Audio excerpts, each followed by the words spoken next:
We get a lot of questions about how to protect your work. And I will say it's almost impossible to keep that from happening because if you look at a major designer and then you look at the stuff that's in a fast fashion house, it's all the same thing. The difference is the quality of it. Protecting your design is a whole different topic from protecting your brand. So if somebody were to come out with Fearless Threads and they were to have script and text and a needle running through it, then I would have an issue because they're copying my brand. But if somebody were to take the jacket I made and not use the materials I use and sell it for $60 where I sell mine for $200, there's nothing I can do about it. Because let's face it, we're all inspired by other art, but you just kind of have to take it with a grain of salt. Also, your intellectual property, meaning your brand, you have to protect at all costs. So once you become established and you building your brand, you have to get a trademark. I mean, I wouldn't say you do that right away because it can get expensive. When you know that this is what you're going to do and this is the way you're going forward, protect your brand. I saw something on Instagram. There was this woman who basically got her stuff made overseas and she didn't have her thing trademarked. So the factory researched it, saw that she didn't have her thing trademarked, and actually trademarked her name. Protected her is because she already had the stuff in the market and she can prove it. But it cost her a whole bunch of money, a bunch of time, lawyers back and forth. So your intellectual property, you have to protect. Your designs, honestly, it's a dime a dozen. You just have to move forward, put it out fast, get your money and move on. There is no law in the US to protect your designs. However, when you go overseas to Europe, they have laws to protect designs. So please do not try to go over there, have a design, and you try to knock something off over there. You will get sued. Everybody knows the three stripes, Adidas. So in the industry, a lot of people want to copy that, especially the discounters want to copy the Adidas because, you know, it's a recognizable symbol. They trademark that and they go after people who use the three stripe. Nobody can use the three stripes in that order, those sizes, those distances away from each other, because you will get sued. It's the same thing with licensed products too. So you can't take your favorite sport team and make something out of the fabric they sell in the commercial fabric store and sell it for commercial property. And if you've ever bought that fabric, print it on the line. It says not for commercial use. And they have a team that sits on places like Etsy and Shopify and Facebook. And their sole job is to catch people selling licensed merchandise. And they know that most small businesses cannot afford it. Everyone knows about the Ralph Lauren Polo brand. Well, there's another brand that is US Polo Association. And then it took them nearly decades because Ralph Lauren went after them for trademark infringement. So now if you all ever see the US Polo Association, they still have the horse, but they don't have just one polo player. They have like two. They Sorry, had guys. to distinguish themselves because everyone was thinking this was the same thing, and it's not. Also with the Christian Louboutin, the red bottoms, they came out with this shoe that was all red and the bottom of the sole was red. Christian Louboutin tried to sue for the red bottoms. Well, he lost that suit because there was nothing special about the red paint and he just put it on the bottom of the sole. However, someone else who tried to put their packaging the same color blue and the same little white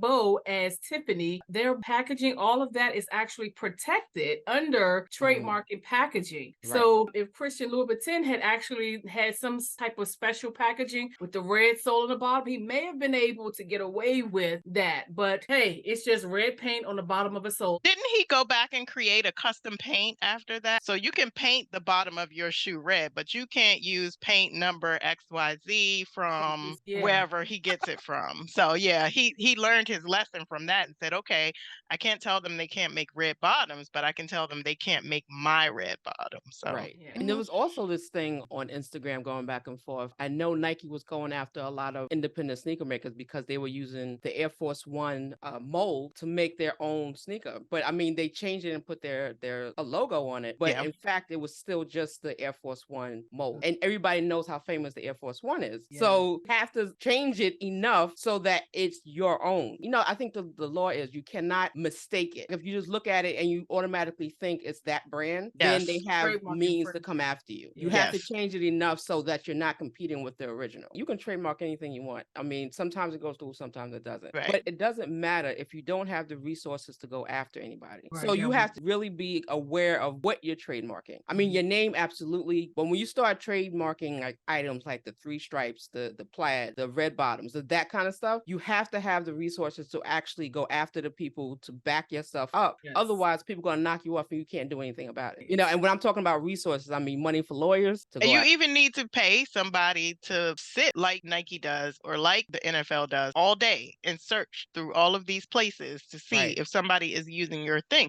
That costs money. The other side of it is copywriting, you know, and a lot of people ask if you want to copyright your art. If you're an artist, if you paint and stuff like that, if you have original pieces and you start to produce it, yes, you can copyright that stuff. But when you start putting like graphics on t-shirts and stuff, in Yeah. terms of money and time, it's not necessarily worth it because next season you're going to do something else. So copywriting is a little bit less protective, honestly, than trademarking. And when you start to get into graphics, not unless it's very specific, it really doesn't matter. It doesn't make sense to financially if you're starting out. Now, if you're like a big brand and you know you're doing something like original, unique, yes, okay, fine. You have the resources to do that. But if you're just like an independent and you don't want to put your artwork out there just because you know you figure somebody's going to take it, no, they're going to take it anyway. It's so funny because I do a lot of pop-ups and I meet a lot of people, and there is a woman at this pop-up I was doing was selling this specific t-shirt with the specific word that another person uses, and I was like, I don't think that's the original girl, but I'll buy one, you know, I'm gonna Right. support. And I was talking to my sister, she's like, you know, that's not the original girl. I was like, I didn't think so, because it was cheap, but what she did is she took those same words and she changed the font and she put this little teeny logo at bottom, and that was her 25%. So it could be something as simple as that. That's one thing that you can trademark because inside the site, that is the lining that I always use. And it has to be a certain color, but you can trademark that, you know, Exactly. that specific thing. And it's a whole slew of ways you have to prove that this is yours. Making sure you do your research. And I say that because I sell a few things on Amazon. Before I'm submitting my graphic and my artwork, it actually goes through a system of Amazon checking to make sure that whatever I've created, they check the trademark to make sure that I'm not posting anything on their site that will get flagged. And then as a result, they would sue me. And they will actually send you the website to go to US trademark so you could check it for yourself. Make sure when you're researching that the trademark that you're looking for is for apparel, for whatever you're trying to sell, because someone could have the same name, but they have a completely different product. Right, because when I first started, I did the same thing, and there was a company in the Midwest called Fearless Threads. Their logo was different, and they sold t-shirts. I'm like, so if they sell t-shirts and I sell this, can we have the same thing? Our logos were completely different. They can't sue me for stealing words. Now, if I had a t-shirt brand called Fearless Threads, they could say, hey, we've been in business since 19 whatever, and you just started, and you have to stop using that name. So, and I have like a similar story because when I had Cover Me Chic, someone else had the name and I think they were selling like baby clothes. But at the time, you know, I was denied at first, you know, but then they did not renew their trademark. A year later, I was able to trademark that name. So you have to renew. I think it's every 10 years. The first time, then it's every 5 years. But you have to stay on top of your intellectual property. I did it through a lawyer. You can do it yourself. It's a lot more tedious. We all live in major cities, but there is an organization in DC called the Washington Area Lawyers for Artists, WALA, something to that effect. And they specifically work with artists as their counsel. Some of it is pro bono. You may have to pay something, but you can always go there and get information. You go to Small Business Administration and get information.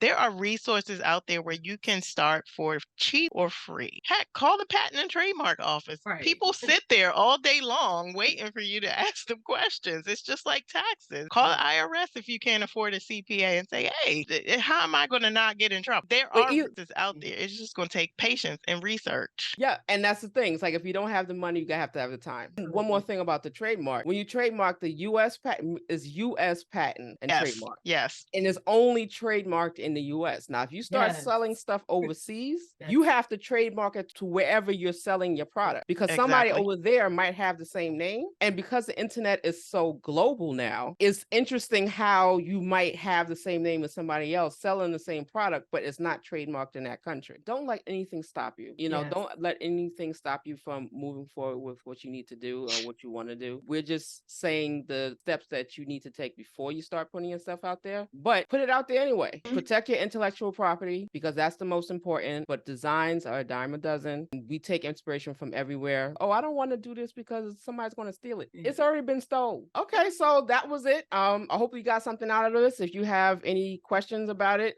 we can answer it to the best of our ability, but you do need to speak to a lawyer, a trademark lawyer specifically, intellectual property lawyers, so that they can guide you in the right direction. All right, so that's all for now. I'm Letitia Winston at Keeping You in Stitches with Zahir at Cover Me Chic and Region Design Agency, and Naima Dozier of Feelers Threads. Until next time.